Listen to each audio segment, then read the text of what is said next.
नमस्कार, मैं अजीत मिश्रा उत्तर प्रदेश प्रयागराज का रहने वाला हूँ।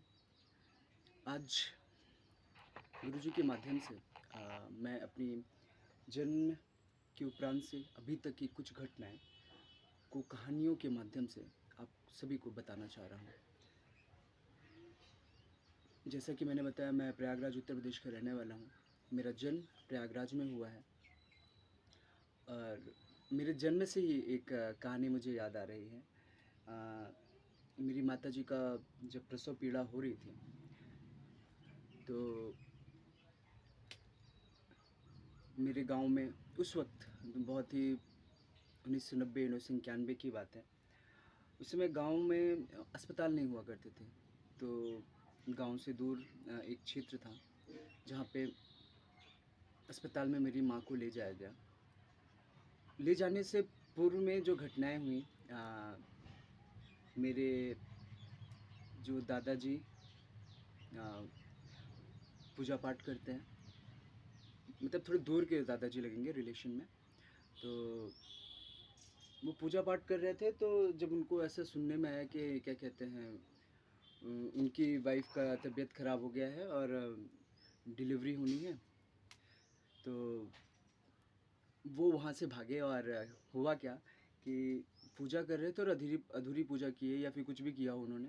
तो हुआ क्या कि उनका जो जहाँ पे पूजा स्थान था, जहाँ पे किताबें रखी हुई थी, वो किताबें जल गईं। तो जल्दीबाजी में वो गलतियाँ हुई उनसे। तो एक तो वो घटना मेरे को याद आ रही है। दूसरी घटना ये, मतलब मुझे बताया जा रहा था कि जब मैं पैदा हुआ हूँ तो मैं उल्टा पैदा हुआ था, पैर के बल पैदा हुआ था। तो लोगों का कहना था कि हमारे उत्तर प्रदेश में जो उल्टा पैदा होता है, कहते हैं कि वो अगर किसी की कमर रुकी हुई हो, तो उसको उसके पैर को छुआना, जो उल्टा पैदा हुआ हो, तो ठीक होता है। तो उस वजह से लोग मुझे लोहिया डॉक्टर भी कहते थे। तो ये एक शुरुआती जीवन में मुझे एक उपनाम मिला था। साथ ही साथ एक और घटना जो मुझे याद आती है उस वक़्त की, अ,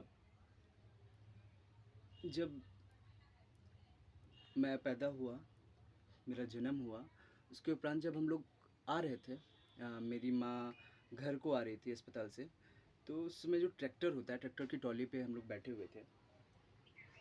तो मेरी माँ लोग बैठी थी, मेरी माँ थी और भी गाँव के और सब औरतें आके उसी पे खाट पे बैठ गई और खाट क्या हुआ, टूट गया।